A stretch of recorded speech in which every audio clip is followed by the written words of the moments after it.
Okay, so we all know what a noun is, right? A person, place, or thing. We learned that in like third grade. But what we're going to do today is go way beyond that. We're going to look at what a noun actually does in a sentence. And trust me, it's a lot more interesting than you might think. So let me just ask you straight up. What job does a noun do? What's its role? You might be thinking there's one simple answer, but that's where things get fun. See, it's kind of a trick question. Nouns are these amazing multitaskers. They can have that's right, five completely different jobs that basically build the sentences we use every single day. So let's break them down, one by one. First up, we've got the biggest role a noun can play, the subject. Honestly, just think of the subject as the star of the show. It's the main character of the whole sentence. The subject is the engine of the sentence. It's the person or thing that's actually doing the action.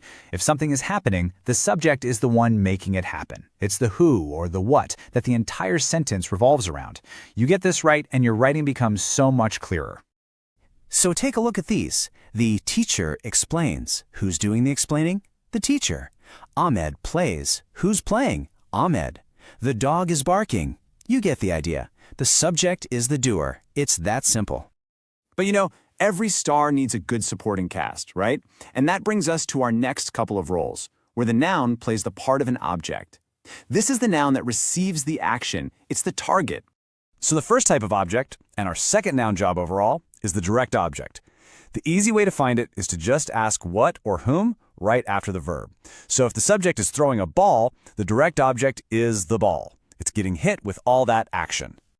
Check out these examples. You can spot the direct object so easily. She reads, what? A book. They watch, what? A movie. I bought, what? A car. See, the nouns book, movie, and car are all directly on the receiving end of the action.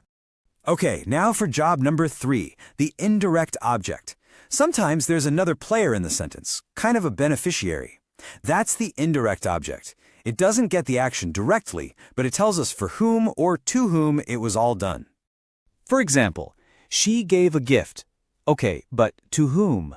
To Ahmed. The teacher sent an email. To whom?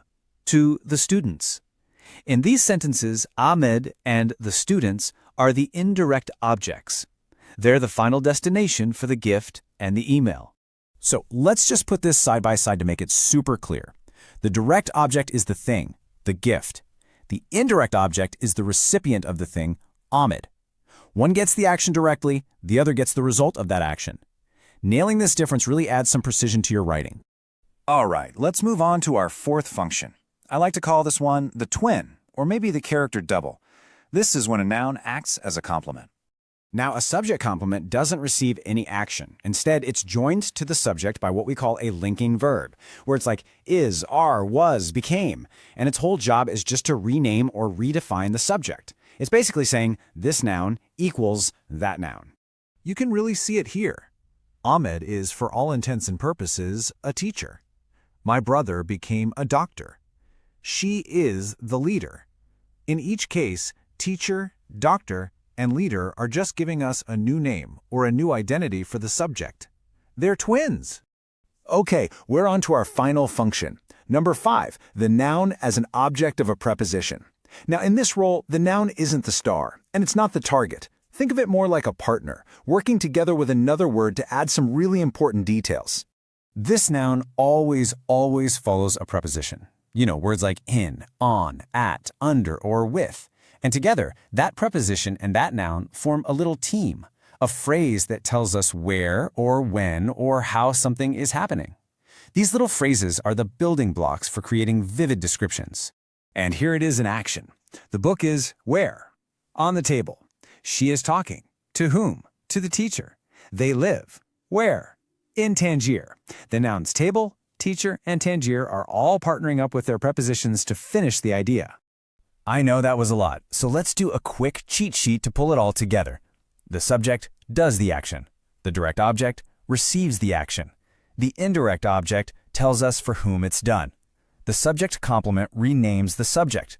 And finally, the object of a preposition partners up to add detail. That's it. 5 jobs, all handled by one super versatile part of speech. All right, you've got the theory down. Now let's see if you can put it into practice. I've got a quick challenge for you to see if you can spot these noun jobs out in the wild. You ready? Okay, first one. In the sentence, the teacher explains the lesson. What job is the noun teacher doing? Take a second. Think about who's doing the action. And the answer is subject. If you said subject, you got it. The teacher is the one doing the explaining, the star of the show. Nicely done. Okay, one more for you. How about this one? The cat is under the chair. What's the function of the noun chair in this sentence? Pay attention to that little word that comes right before it. And that one is object of a preposition. The noun chair comes right after the preposition under, which tells us where the cat is. It's that partner role we were talking about. So what's the big takeaway here? It's that grammar isn't just a bunch of boring rules, it's more like a toolbox.